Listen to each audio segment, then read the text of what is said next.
औज़ुबिल्लाहि मिनश्शैतानिर्रजीम बिस्मिल्लाहिर्रहमानिर्रहीम अस्सलामु अलैकुम वरहमतुल्लाहि वबरकातुहू। सूरह हज है मेरे सामने और सूरह हज की आयत नंबर 3 है, पारा नंबर 17 है और रुकू नंबर 8 है। आयत नंबर 2 में अल्लाह तबारक व तआला ने क़यामत की मंजर कशी करते हुए फरमाया कि वो इतना सख्त तरीन दिन होगा कि जिस दिन दूध पिलाने वाली अपने बच्चे को जहन्नम में डालने के लिए तैयार होगी, हमला अपने हमल को गिरा देगी और आम लोग सारे इस तरह लगेंगे जैसे कि नशे में हैं, हालांकि वमा हम भी सुकारा, वो नशे में नहीं होंगे और उनकी कैफियत नशे वाली होगी, इसलिए कि अल्लाह तबारक व तआला का अज़ाब इतना सख्त होगा कि वो अज़ाब को देखते ही नशे में लगेंगे और उन्हें अपने इर्द गिर्द का कोई हाल नहीं हो, कोई ख्याल नहीं होगा। फरमाया कि जैसे कि लम यतहब्बतहु शैतान, जैसे कि सारी आयत मिस कर रही हूँ, जैसे कि शैतान ने उनको छू के आवाज़ बाख्ता कर लिया है, इस तरह लापरवाही और अपने आप से बेनियाज होंगे। और एक जगह फरमाया कि चूंटियों की तरह फिसलते हुए आएंगे और नंगे दढ़ंगे होंगे और जिस तरह के पहली दफ़ा इंसान पैदा हुआ उस तरह अल्लाह के सामने हाज़िर होगा। सूर का जिक्र फरमाया अल्लाह तबारक व तआला ने कि सूर फूंका जाएगा और फिर सूर की कैफियत जिक्र करते हुए अल्लाह तबारक व तआला ने फरमाया कि नबी सल्लल्लाहु अलैहि वसल्लम से पूछा गया कि या रसूल अल्लाह ये सूर क्या चीज़ है। आप सल्लल्लाहु अलैहि वसल्लम ने फरमाया कि बड़ा सा एक आला है और एक हदीस के मुताबिक ये गाय की सींग की मानंद है, आगे से बारीक है और पीछे से मोटा है। और जिस दिन अल्लाह तबारक व तआला ने ज़मीन आसमान तख्लीक की उसके बाद सूर को तख्लीक किया और सूर को तख्लीक करके इसराफील अलैहिस्सलाम के हाथ में दे दिया और उस वक्त से लेके अब तक इसराफील अलैहिस्सलाम उसको थामे हुए हैं और थामे हुए हैं तो वो आसमान की तरफ नगाह किए हुए हैं और अल्लाह तबारक व तआला के हुक्म के मुंतज़िर हैं कि कब अल्लाह तबारक व तआला का हुक्म होगा और मैं इसमें फूंक मारूंगा। और पहली फूंक में 3 फूंकें होंगी इसकी और लगातार लंबे टाइम के लिए एक फूंक होगी और पहली फूंक में सारी चीज़ें तहस नहस हो जाएंगी और दूसरी फूंक में सारे उठ के अल्लाह तबारक व तआला के सामने हाज़िर हो जाएंगे और तीसरी फूंक में अगला जहान के लिए उनको भेज दिया जाएगा या अगली ज़िंदगी उनकी शुरू कर दी जाएगी। ये आयत नंबर 2 की कुछ वजाहत रह गई थी जो अर्ज़ की मैंने। आयत नंबर 3 में अल्लाह तबारक व तआला फरमा रहे हैं वमिनन नासि मन युजादिल फी सबिलिल्लाहि बगैरि हक़ फिल्लाहि बगैरि हक़, जो ऐसा शख्स है, जो शख्स है अल्लाह तबारक व तआला के बारे में बहस कर रहा है और बहस भी इस तरह कर रहा है बगैर इल्म, उसके पास इल्म नहीं है। कौन शख्स है, कौन बहस कर रहा है और किसके पास इल्म नहीं है और वो कितना बेवकूफ़ है कि इल्म के बगैर अल्लाह तबारक व तआला के लिए बहस कर रहा है, क्यों कर रहा है।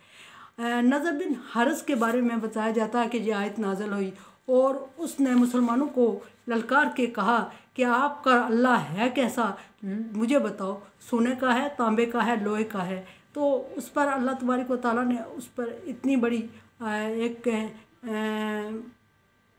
आजमाइश, एक आफत नाजल की कि उसका सर खोपड़ी उठ के हवाओं में उड़ने लग गई। इसी तरह एक यहूदी ने ऐसा सवाल किया तो अल्लाह तबारक व तआला की तरफ से आसमान से एक ऐसी कड़क आई जिससे वो तबाह हो गया। अब दूसरी चीज़ ये कि बग़ैर इल्म के बहस करते हैं, यानी कि अल्लाह तबारक व तआला ने दुनिया में जितने बड़े आलम गुज़रे हैं उनको 1% 1% इल्म, टोटल इल्म में से 1% इल्म अता किया और वो अपने आप को इल्म वाला समझते हैं। हकीकत में सारा इल्म अल्लाह तबारक व तआला के पास है और जितना ज़्यादा अल्लाह तबारक व तआला ने अगर अता किया है किसी को तो वो पैगम्बरों को अता किया है और पैगम्बरों को अता किया है तो पैगम्बरों में सबसे ज़्यादा नबी सल्लल्लाहु अलैहि वसल्लम को इल्म अता किया। उसके अलावा दुनिया में अगर कोई अपने आप को आलम कह रहा है तो वो उसकी गलत फहमी है। बग़ैर इल्म के अल्लाह के बारे में मालूमात और इल्म नहीं रखता और बहस मुबासे में उलझ जाता है। अब यहाँ सवाल ये पैदा होता है कि अगर वो इल्म नहीं रखता और बहस मुबासे में क्यों उलझ जाता है, तो उसको करने के लिए उसको शैतान उकसाता है, शैतान वर्गलाता है। और फरमाया कि अल्लाह तबारक व तआला ने कि बग़ैर इल्म के वयत्तबिउ कुल्ल शैतान मरीद, और इस तरह इसलिए वो कर रहा होता है कि वो हर शैतान की पैरवी कर रहा होता है। और शैतान वो जो अज़ल से रौंदा गया है, लानती करार दिया अल्लाह तबारक व तआला ने उसको, उसकी पैरोकार होता है। और उसके बहकावे में आके वो अल्लाह तबारक व तआला के बारे में इस तरह वाहियात बातें करता है। और शैतान के बहकावे में इसलिए आता है कि शैतान ने अल्लाह तबारक व तआला से चैलेंज किया हुआ है कि मैं तेरे बंदू को गुमराह करने की हर हालत में कोशिश करूँगा। और किसी हद तक नहीं बल्कि ज़्यादा हद तक वो कामयाब भी होता है। और इसी शैतान ने इंसान को वर्गला के जन्नत से निकाला। और इसी शैतान ने फिर अल्लाह तबारक व तआला के हुक्म से अल्लाह तबारक व तआला को चैलेंज करते हुए एक मखलूक का बहुत बड़ा हिस्सा, जिस तरह के मैंने अर्ज़ किया कि पिछली आयत में गुज़रा था कि अल्लाह तबारक व तआला हज़रत आदम अलैहिस्सलाम से कहेंगे कि अपनी औलाद का में से जन्नत का जहन्नम का हिस्सा निकाल दे। तो जहन्नम का हिस्सा जब निकाला जाएगा तो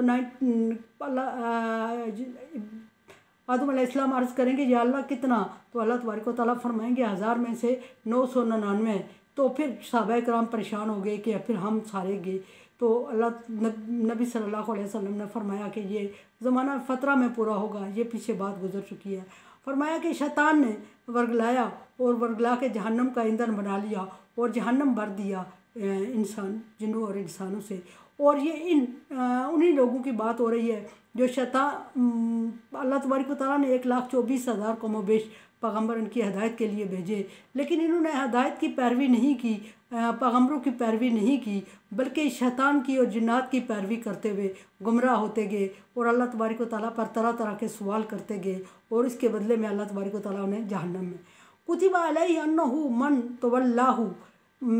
नबी सल्लल्लाहु अलैहि वसल्लम इन पर लिख दिया गया, इन पर लाजुम हो गया है और इनकी कज़ा लिख दी गई है कि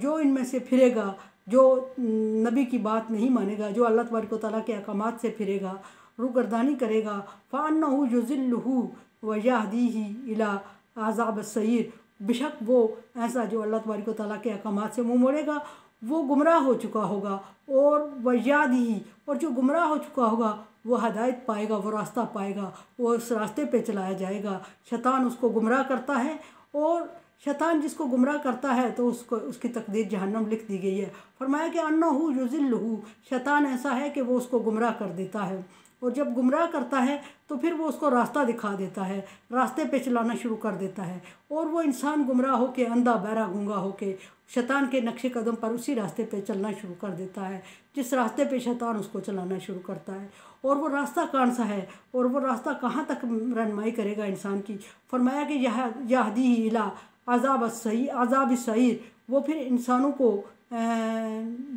जलने वाले अज़ाब तक पहुँचा के छोड़ता है, यानी जहन्नम तक रहनुमाई करता है इंसान की। और ये वही लोग हैं जो शैतान के बहकावे में आते हैं, जो पैगम्बरों को छोड़ के शैतान और जिन्नों के नक्शे कदम पर चलते हैं, जो अल्लाह तबारक व तआला पर तरह तरह के सवालात करते हैं, वो इल्म नहीं रखते, समझ बूझ नहीं रखते। मेरे चैनल को देखें, समझें और सब्सक्राइब करें और सदका जारिया में मेरा साथ दें। ताअवनु अला बिर्रि व तक़वा, अल्लाह तबारक व तआला का हुक्म है कि नेकी और अच्छाई के कामों में एक दूसरे से तावन करें। अगर आप समझते हैं कि तावन के काबिल है तो तावन करें, अदरवाइज़